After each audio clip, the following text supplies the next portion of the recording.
I loved that child the way only a man who means it can love, completely, quietly, without needing anything back.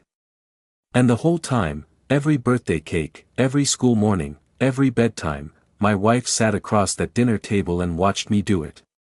She watched me love my own biological son and introduce that boy to the world as my nephew. And she never said a word. Not for 15 years. Not once. My name is Daniel Hargrove. I am a 52-year-old civil engineer from Columbus, Ohio. People who know me would describe me as dependable, steady, the kind of man who shows up. And on a Tuesday morning in the fall of 2022, I drove my nephew Tyler to a routine genetic screening at Mercy General Hospital, brought 2 cups of coffee, hummed along to the radio on the way there, and walked out of that building holding a piece of paper that told me the boy I had been calling my nephew for 15 years was not my nephew at all. He was my son. My biological son. Conceived while Claire and I were together. Hidden from me during the worst period of my life. And then returned to me, disguised as someone else's child, by the woman who had been carrying that secret since before we ever walked down the aisle. This is that story. And I need you to stay with me until the very end. Because the part that will break your heart is not what she did. It is what I did not know I was doing the entire time she was doing it. Before we go any further, I need you to understand something. What you are about to hear is not a story about a woman who made one terrible decision in a moment of panic.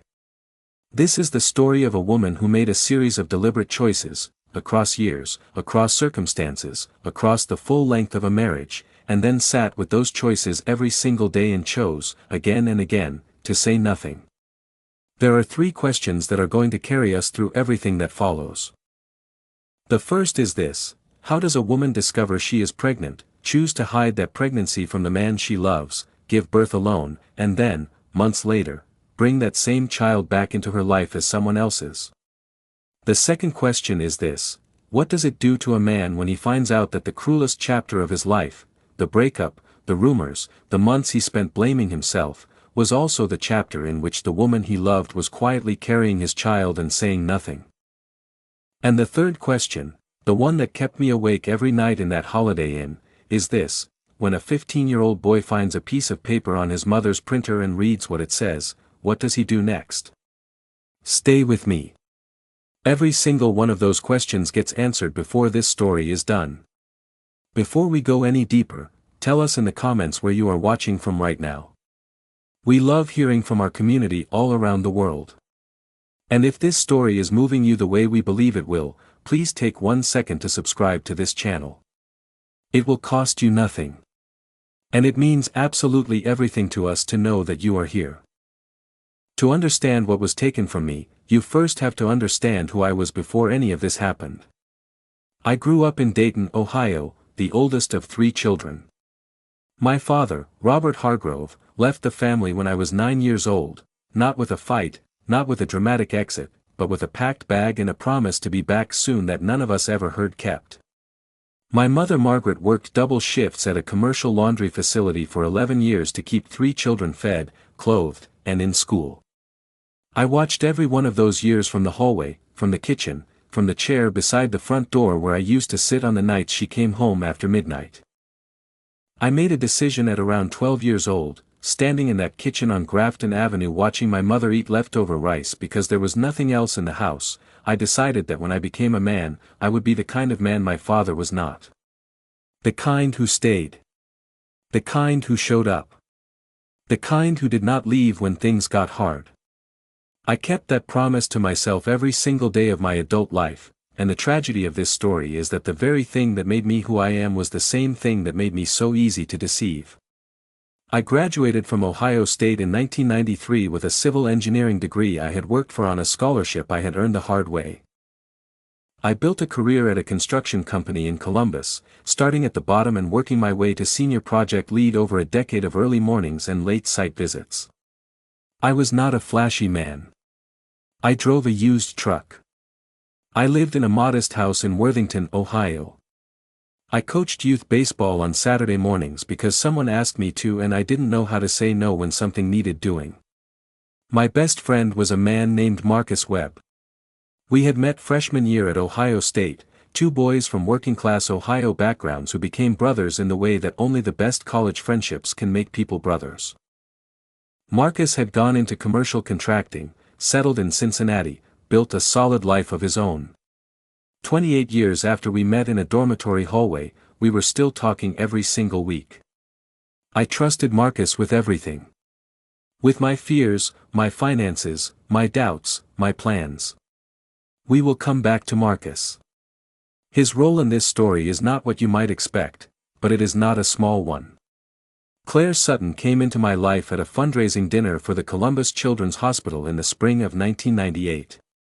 She was 30 years old, worked as an office administrator in the hospital's cardiology department, and she was, by any account, exactly the kind of woman I had been quietly hoping to find. She was calm where I could be anxious. She was graceful where I could be stiff. She was warm and attentive, and she had a way of making me feel like the most important person in whatever room we were in together. I had dated seriously twice before Claire, both relationships ending without drama and without resolution, and I had started to carry the quiet resignation of a man who suspects that the kind of partnership he wants may simply not be available to someone like him. Claire dissolved that resignation within weeks. Within 3 months of our first date, I told Marcus on one of our weekly calls, "I think this is it, man. I think she's the one." Marcus laughed and said, "Don't blow it." It was a joke. We both laughed. Neither of us knew, in that moment, how much weight those words would carry 24 years later.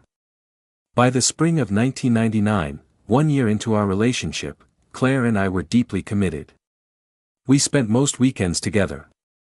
We had talked about the future in the way couples talk about it when they are no longer wondering whether there will be one.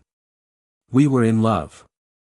And sometime in those early months of 1999, Claire discovered she was pregnant with my child. She did not tell me. She sat with that knowledge alone, for reasons I have since come to understand, though I am still not sure I have fully forgiven them, and she said nothing. And then, before she had decided what to do with that secret, the ground shifted beneath her in a way she had not anticipated. Because in the spring of 1999, a rumor began moving through our social circle in Columbus. A rumor about Claire. A rumor that she had been unfaithful to me, that she had been seen with another man, that our relationship was not what I thought it was. The rumor was false. Completely and entirely false. But it was specific enough, and it came from enough directions, that I, a man who had grown up watching what happened when you trusted someone who didn't deserve it, began to pull away. I grew quiet.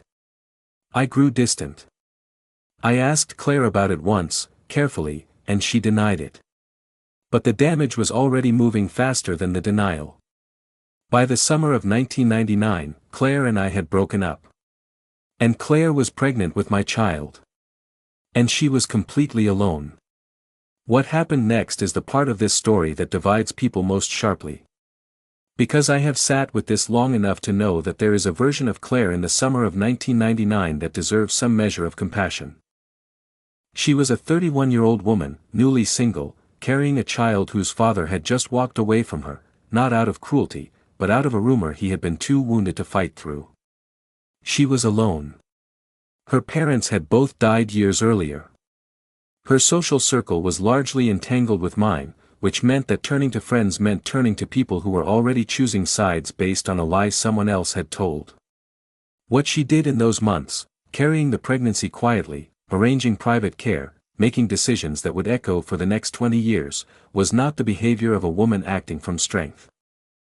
It was the behavior of a woman acting from a wound she had not chosen and a corner she had not built but found herself standing in anyway.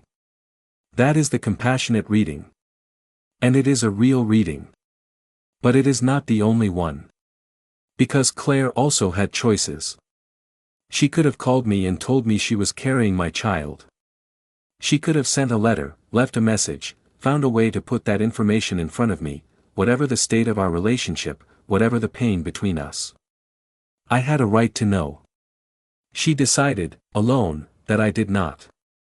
And that decision, made in private, in pain, in a summer of silence, is the seed from which everything else in this story grew. Claire gave birth to a baby boy in October of 1999. She named him Tyler. She made arrangements with a woman she trusted, a former colleague from the hospital, someone entirely outside my social world, to care for Tyler privately while she rebuilt her footing. She paid this woman a monthly sum from her own salary. She visited Tyler. She held her son and watched him grow through the first months of his life. And she carried that secret with the same composed stillness that I would come to recognize, much too late, as a defining feature of who Claire Hargrove really was. Nobody in my world knew. Tyler existed in a private room of Claire's life that she kept locked from everyone. And then, in the fall of 1999, Marcus Webb started asking questions. Marcus had watched me pull away from the best relationship I had ever been in, and something about it had bothered him from the start. He knew how I processed hurt, quietly, inwardly, without asking for help. He knew that if I believed a rumor strongly enough, I would not confront it. I would simply retreat. And he had watched me retreat from Claire with an efficiency that felt wrong to him. So he started asking around. He talked to people in our mutual social circle. He pressed a little harder than casual conversation usually requires. And what he found, over several weeks of quiet investigation, was that the rumor about Claire had originated from a single source, a woman in our circle who had her own reasons for wanting Claire and me separated. The accusation was fabricated. The supposed witness had never witnessed anything. It was a lie, built with just enough detail to feel credible, and it had worked exactly as intended. Marcus called me when he had the full picture. That phone call in late 1999 is one of the most important conversations of my life, though not for the reason I thought at the time. Marcus laid out what he had found. I listened. And then I felt the specific shame of a man who knows he chose doubt over faith in someone who had not earned his doubt. I reached out to Claire within the week. I apologized. I explained what had happened inside me during those months, the fear, the old wound from my father, the way rumors find their way into the cracks of a man who has spent his whole life bracing for abandonment. Claire listened to all of it. She took me back. And she did not tell me about Tyler. She had placed our son in what she decided, in her own interior logic, was a separate room of her life, a room that the reconciliation did not require her to open. Whether she intended to tell me eventually, or whether she had already made the decision that she would not, is something only Claire knows. What I know is that she said yes when I asked to start again. And she said yes again, 8 months later, when I proposed on Thanksgiving of 2000 in my mother Margaret's kitchen in Dayton. And she walked down the aisle in June of 2001 with a baby boy 8 months old, being cared for across town by a woman I had never met, and she smiled in every photograph, and she said every vow, and she gave me no reason in the world to suspect that the life we were beginning had already been quietly, permanently altered by a secret she had chosen to keep. For months into our marriage, in the fall of 2001, Claire came home one evening with an expression I had never seen on her face before. Something between grief and a decision already made. She sat at the kitchen table and told me that her younger sister Catherine had died unexpectedly in a car accident in Louisville, Kentucky.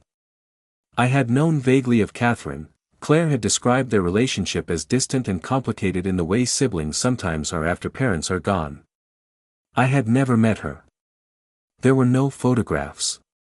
When I had asked why once, early in our relationship, Claire had said it was a wound she carried privately.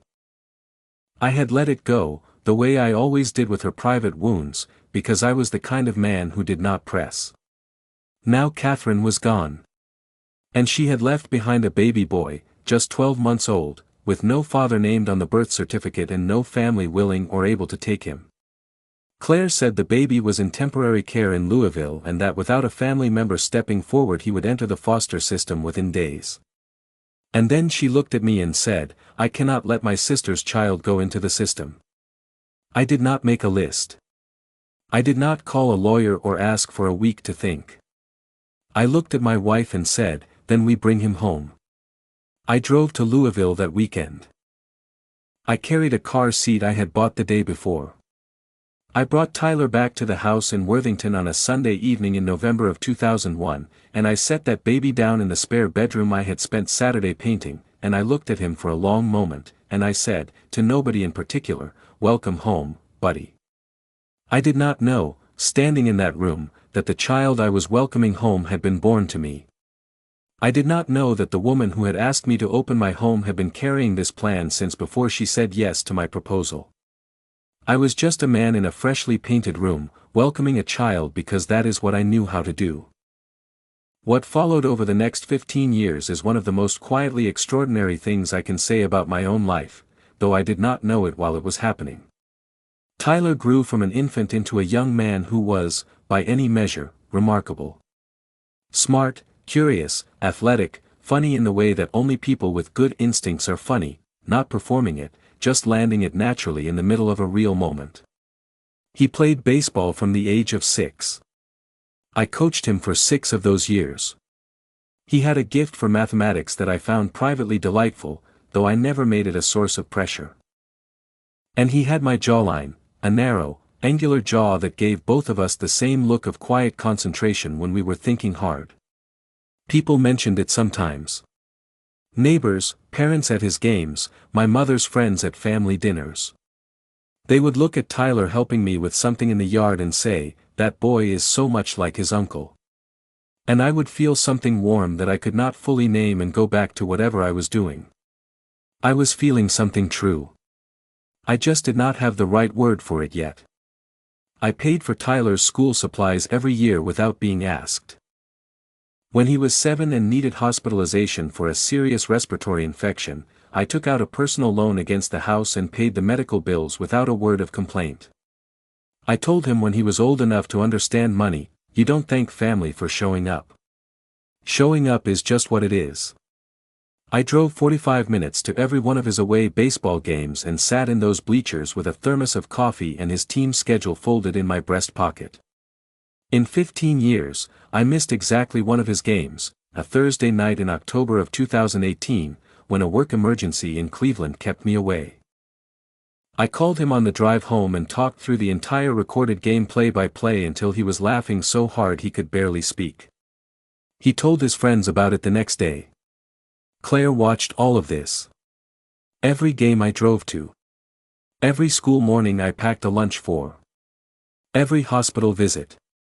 Every homework problem at 10 o'clock on a school night. She watched me love my own biological son and call that boy my nephew, and she folded her hands, and she said nothing, and she let another year pass. There were moments across those 15 years where the truth came close enough to the surface that a more suspicious man might have reached for it. I was not a suspicious man. But I was an observant one, and there were things I noticed and filed away without labeling. Tyler's jaw. The way he tilted his head to the left when he was concentrating, exactly the way I do. The way he gripped a baseball bat, hands close together, weight forward, a technique I had developed on my own as a kid and never consciously taught anyone. My mother Margaret had once looked at a photograph of Tyler at age 9 and said quietly, more to herself than to anyone, something about this child's eyes. She had not finished the sentence. She had looked up, found Claire watching her from across the room, and moved on. I had been in the kitchen. I heard it. I thought nothing of it at the time. I thought about it often in the months after the parking garage. I thought about it the way you think about something you almost understood years before you had the vocabulary to name it, with a feeling that sits between recognition and grief and something that is almost, but not quite, wonder. Claire had constructed the story of Catherine with enough detail to feel real and enough vagueness to resist examination. There were no photographs because Claire said it was too painful. There was no extended family to ask because both of her parents were gone and she had described her family as small and scattered. The woman who had cared for Tyler in those first months had moved out of Ohio entirely by the time he came to live with us. The threads were there. But they were buried. And I was not looking for threads. I was too busy coaching baseball and paying medical bills and making sure a boy who had lost his mother before he could remember her face felt like someone in this world had claimed him completely. I was too busy being the father I never knew I already was. In September of 2022, Tyler's high school launched a voluntary family health history program in partnership with the local hospital system, a genetics-based screening designed to identify inherited health risks early. The program required a family health representative to accompany the student and provide a biological reference sample for comparison. Claire told me she had a conflict at work. She told me to take Tyler. She said it with the same calm she used for everything, and I agreed and drove Tyler to Mercy General Hospital on a Tuesday morning in October, brought 2 cups of coffee, and hummed along to the radio. I had no reason to expect anything unusual. I was just a man driving his nephew to a hospital appointment, the way I had done a dozen times across 15 years. The genetic counselor that morning was Dr. Anita Reeves.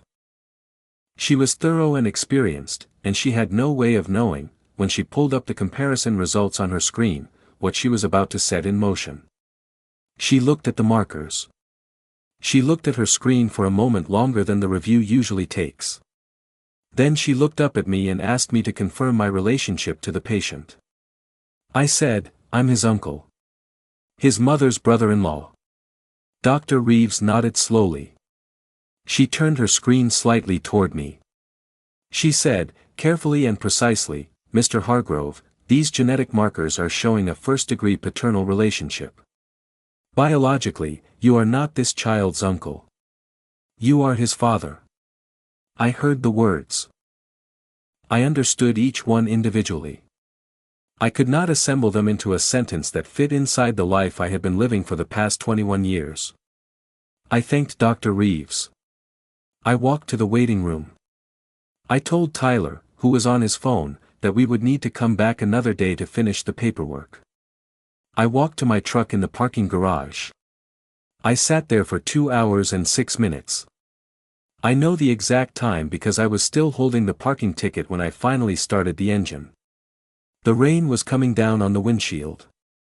I did not turn on the radio.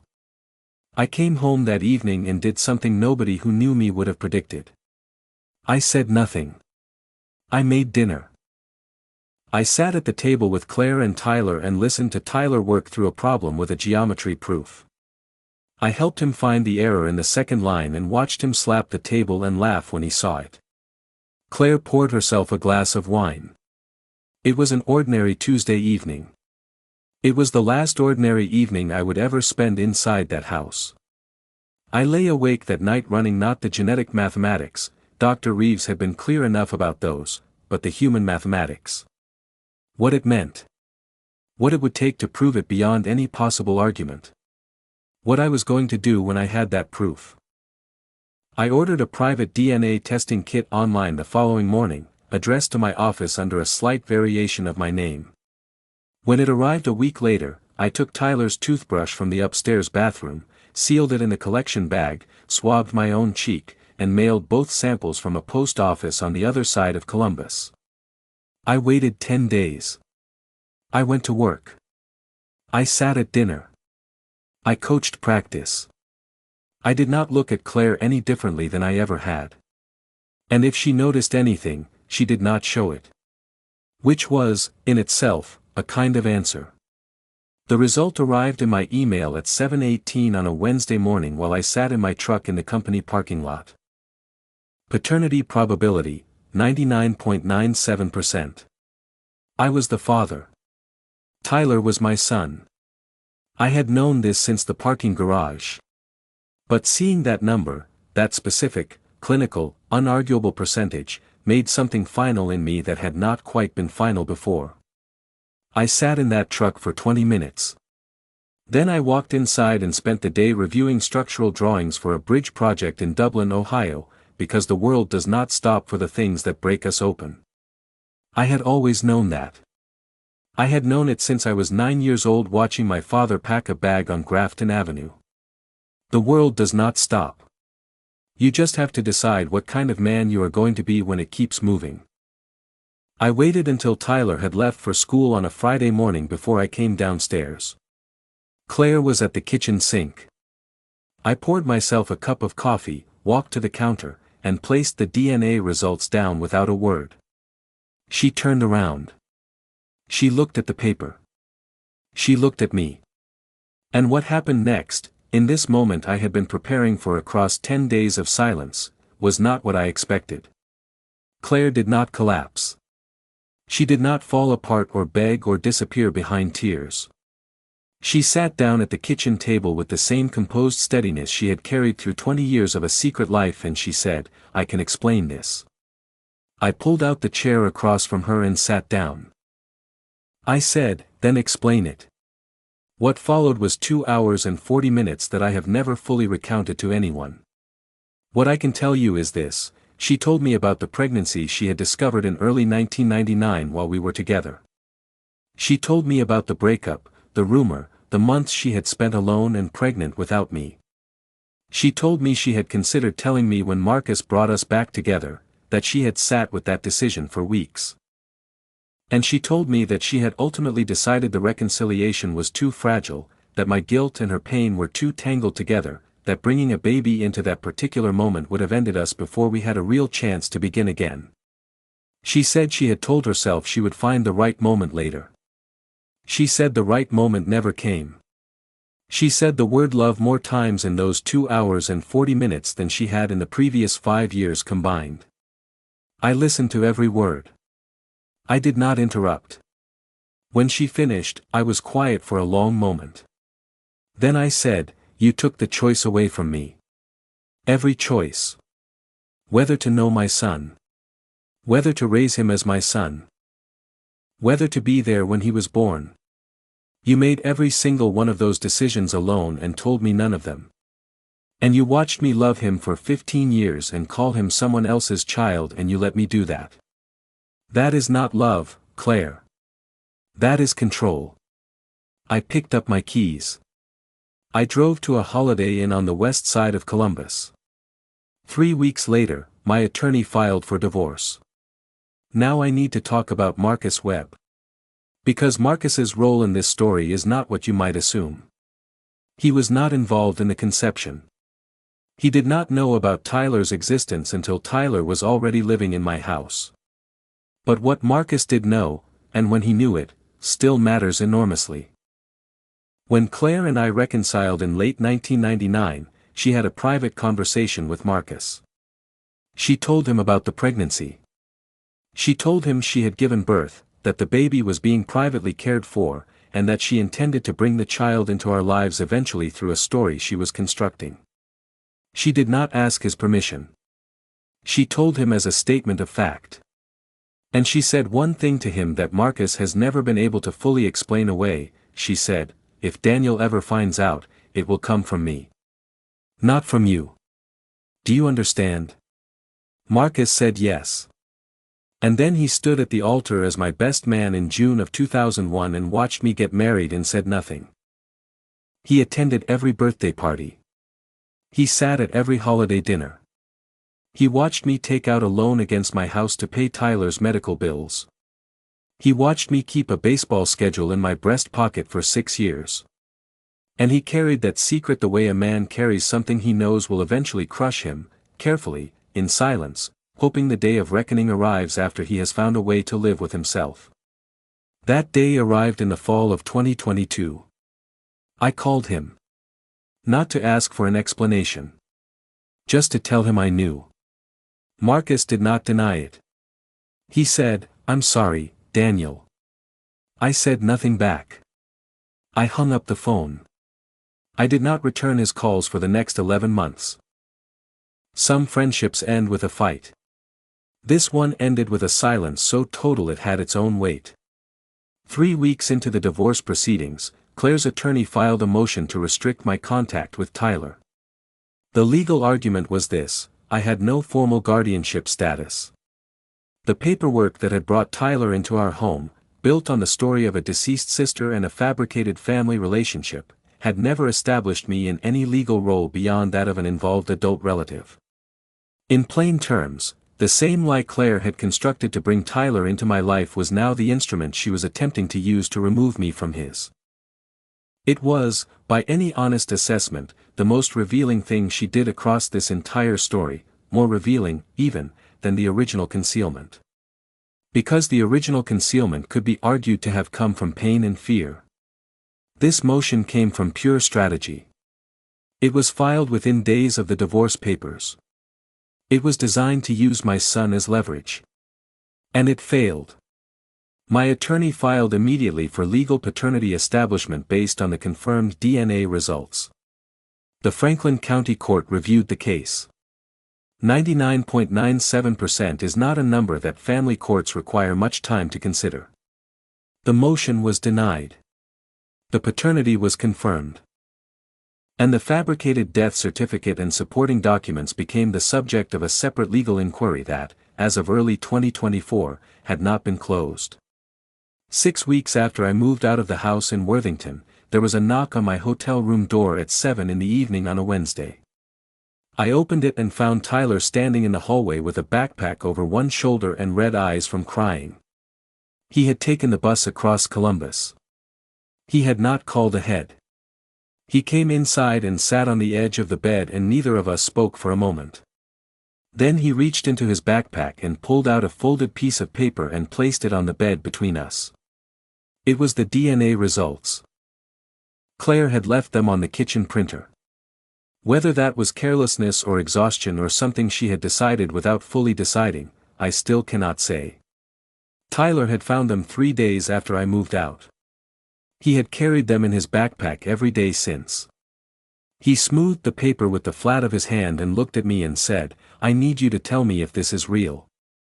I looked at the paper. I looked at him. I said, "Yes. It's real." Tyler nodded, the slow, settling nod of someone receiving a confirmation they had already prepared themselves for. And then he said the thing I have spoken of only once since, to one person, very quietly. He said, "I have known something was different since I was about 11. I look like you. I don't look like anyone else. I used to look at pictures of us and then look up what it means when a kid looks exactly like one person in the family and nobody else. I never said anything because I was scared of what the answer would be. I just needed the answer to come from you." I put my hand on the back of his neck the way I had been doing since he was small. I said, "You have always been mine."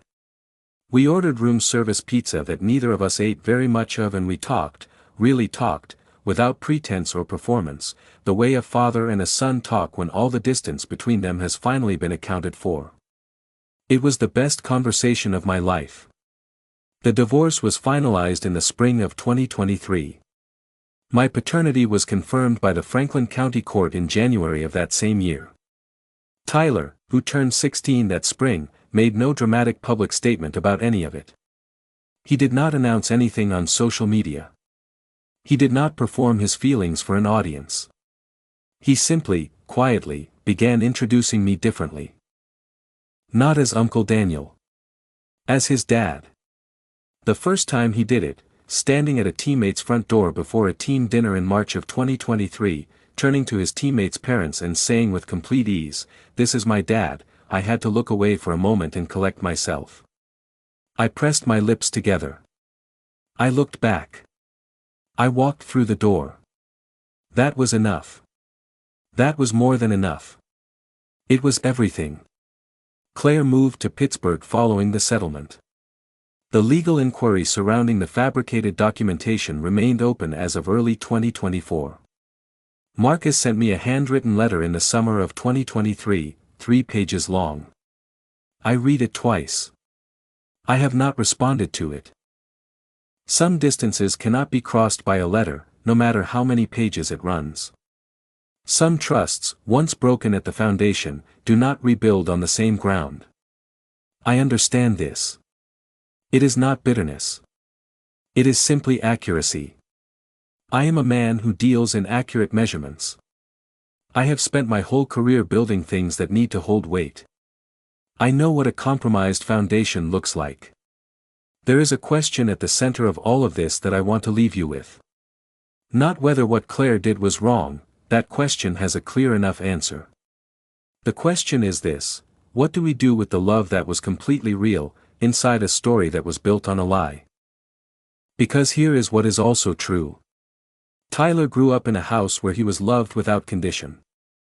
I showed up to every game, every hospital room, every homework problem at 10 o'clock on a school night.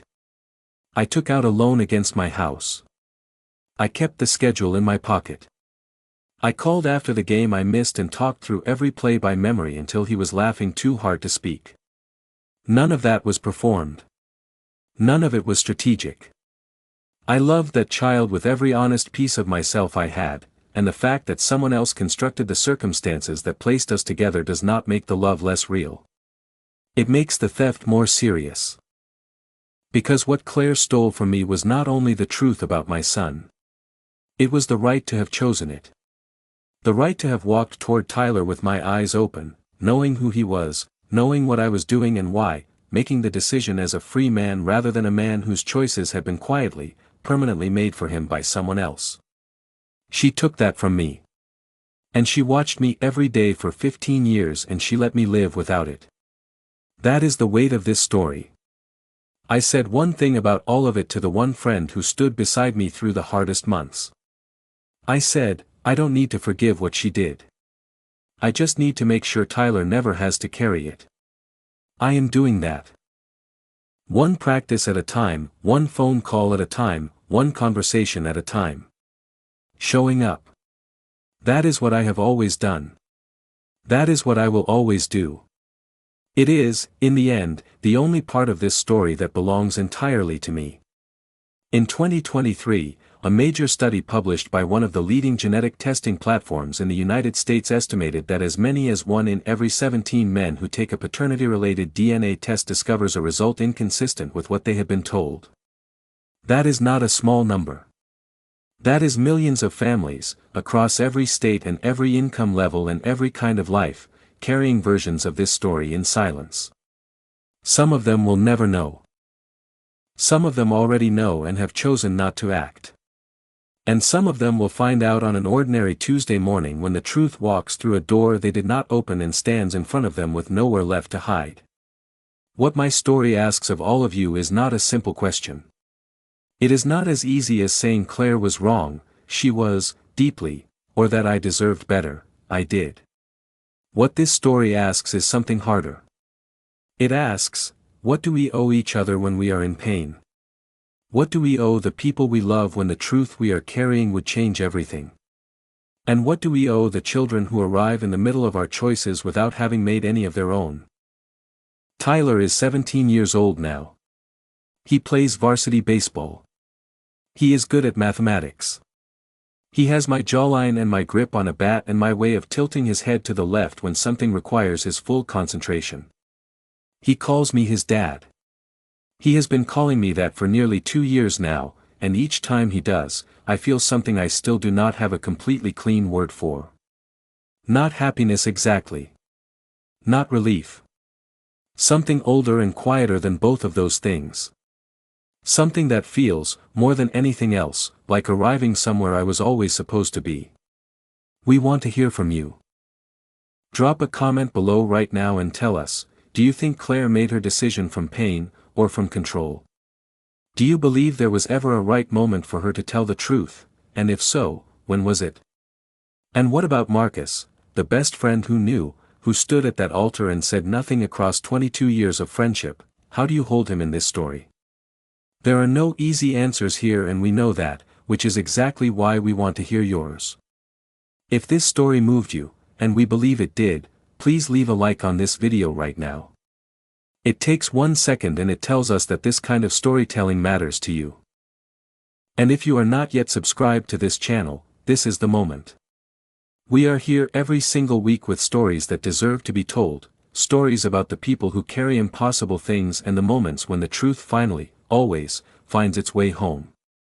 Subscribe, stay with us, and we will see you in the next one. Because next week, we are bringing you the story of a woman who spent 11 years believing her husband had no living family, until a stranger knocked on her front door and handed her a photograph. You are not going to want to miss that one.